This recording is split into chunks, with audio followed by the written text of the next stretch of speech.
नमस्कार, NMF news पर आप सभी का बहुत स्वागत। मैं हूं आपके साथ अभिषेक पुंडीर।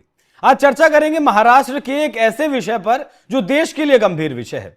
विषय पुराना है, विषय है बांग्लादेशियों का, बांग्लादेशियों की अवैध तरीके से होती इस देश में एंट्री का, अवैध घुसपैठ का।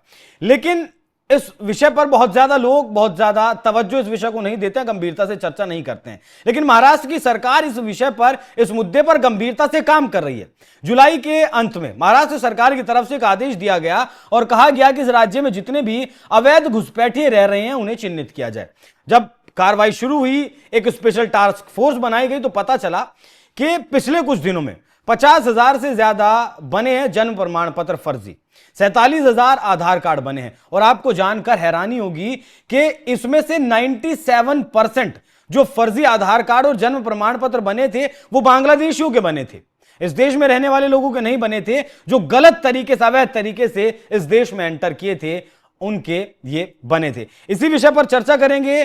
गंभीर विषय है, बहुत आराम से और अंत तक इस वीडियो को देखिएगा जरूर। मेरे साथ मौजूद है हमारे वरिष्ठ सहयोगी पंकज प्रसून सर, बहुत स्वागत आपका।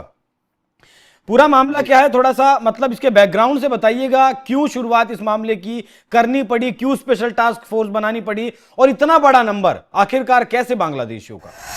जनवरी 2024 में किरीट सोमैया भारतीय जनता पार्टी के पूर्व सांसद भी हैं, वरिष्ठ नेता भी हैं। उन्होंने एक प्रेस कॉन्फ्रेंस किया और इस प्रेस कॉन्फ्रेंस में उन्होंने आरोप लगाया कि पूरे महाराष्ट्र में 2 लाख से अधिक फर्जी जन्म प्रमाण पत्र और आधार कार्ड बनाए गए हैं। और उसी प्रेस कॉन्फ्रेंस में उन्होंने यह भी दावा किया कि इनमें से अधिकांश लोग बांग्लादेशी रोहिंग्या हैं।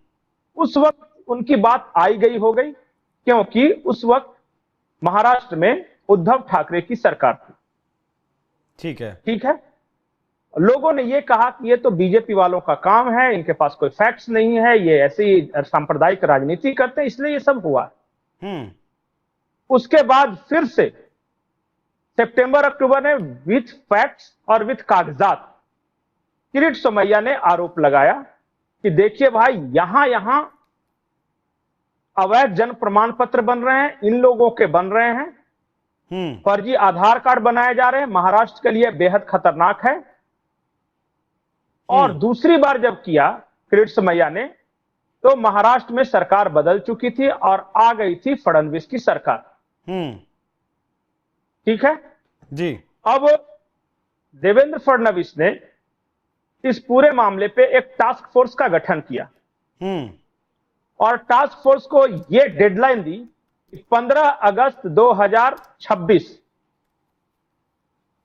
तक, 15 अगस्त यानी स्वतंत्रता दिवस, महाराष्ट्र अवैध बांग्लादेशियों और रोहिंग्या से स्वतंत्र हो जाना चाहिए। और उसी की एक बीच वाली रिपोर्ट अभी आई है। टास्क फोर्स ने जब जांच शुरू की तो अभी 50,000 के आसपास फर्जी जन्म प्रमाण पत्र पकड़े जा चुके हैं। 42,000 के आसपास फर्जी आधार कार्ड पकड़े जा चुके हैं। और इनमें से 97%, उस टास्क फोर्स के अनुसार 97% बांग्लादेशियों और रोहिंग्याओं के हैं। और सबसे हैरानी की बात पता है, इंटरेस्टिंग फैक्ट बताऊं जी, सबसे ज्यादा कहां पकड़े गए? कहां? अमरावती, नागपुर, मालेगांव, अकोला, ये 4 जगहों पे।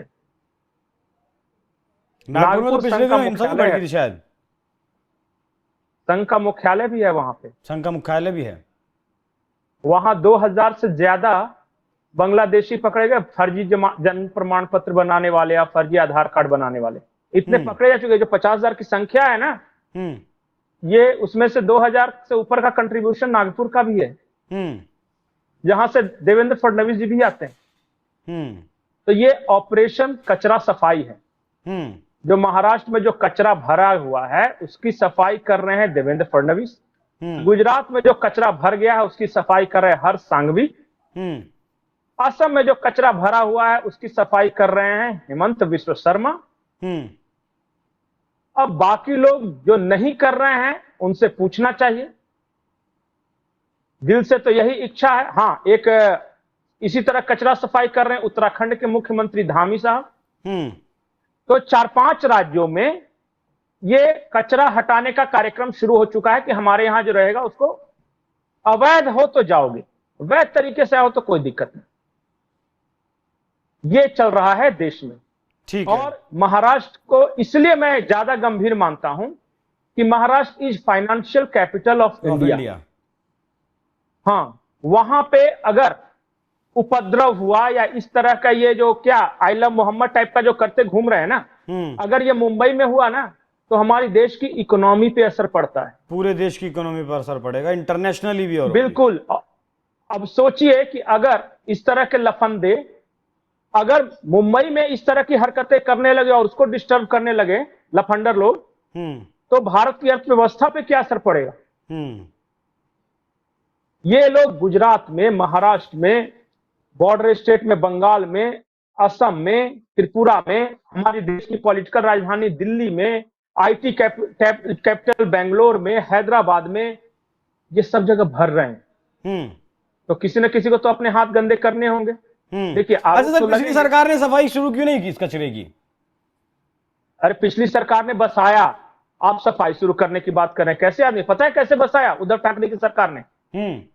पहले क्या था कि जन्म प्रमाण पत्र डीसी दे सकता था या डीएम दे सकता था, डिस्ट्रिक्ट मजिस्ट्रेट जिसको बोलते हैं, और वहां से परमिशन लेनी पड़ती थी। उद्धव ठाकरे ने कहा क्या कि तहसील ऑफिस में, तहसील पता है महाराष्ट्र में जैसे हमारे यहां ब्लॉक होता है ना जी, वहीं से जन्म प्रमाण पत्र बना लो। और उसके बाद ये सारा घपला घोटाला शुरू हुआ है और तब ये 2 लाख से ज्यादा फर्जी जन्म प्रमाण पत्र और फर्जी आधार कार्ड बने हैं।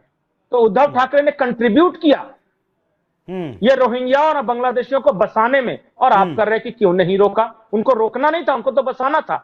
और उन्हीं का नाम जब धीरे धीरे कट रहा है ना, तब ये बौखला रहे हैं कि महाराष्ट्र में इतना नाम हो गया तो इतना लाइन के बाद खड़ा हुआ तो ऐसे कर दिया तो वैसे कर दिया। अरे चोर तो तेरे मन में था, तुमने रोहिंग्याओं को बसाया है तहसील कार्यालय से जन्म प्रमाण पत्र और आधार कार्ड फर्जी बनवा के, और आज कह रहे हो कि ये हो गया वो हो गया। आज नाम कटने पर बौखला क्यों रहे हैं? क्योंकि इतनी मुश्किल से तो नाम जुड़वाया था और अब जांच में कट रही है। और किनकी कट रही है आप देख रहे हैं। उठाकर बाहर भी फेंके जाएंगे या नहीं?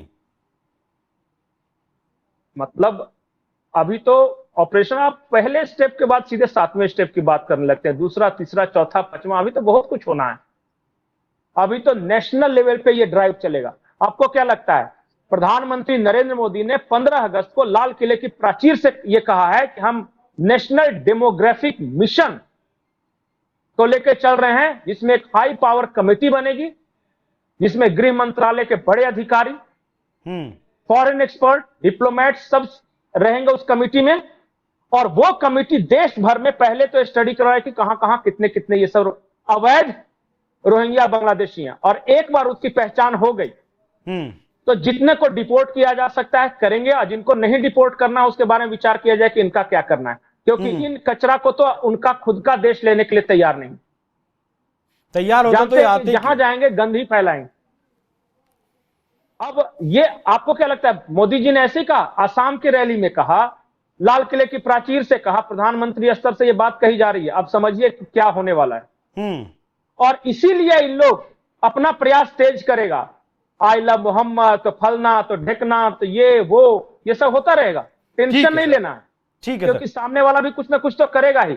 और मैं महाराष्ट्र के बारे में एक स्पेसिफिक चीज बता रहा हूं जी। महाराष्ट्र का मालेगांव का इलाका,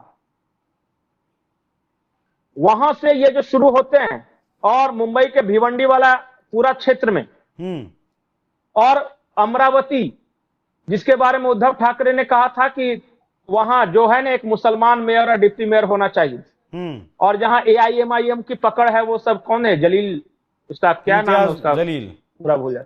हाँ, तो वो सब जो है ना उनका, उन सब में ये सब पकड़े जा रहे हैं। अभी तो खेला शुरू हुआ है। आप कह रहे उठा के फेंक देंगे, वो तो आखिरी स्टेज है। अभी तो देखते जाइए, पहली बार तो कोई सरकार इस बारे में बात भी कर रही है। नहीं तो हमारे यहां तो हेमंत जी कहते हैं, हेमंत सोरेन जी की कोई है ही नहीं अवैध, सब चंगासी। ठीक है सर, बहुत धन्यवाद जुड़ने के लिए और इस खबर पर विस्तार से चर्चा करने के लिए। बाकी एक चीज आपको जाते जाते और बता दूं कि जिन लोगों के ये जन्म प्रमाण पत्र बनाए गए थे उनकी किसी की उम्र 25 साल है, किसी की 30 साल है, किसी की 35 साल है। मतलब पैदा होते ही ये लोग 25, 30, 35 साल के हो गए थे।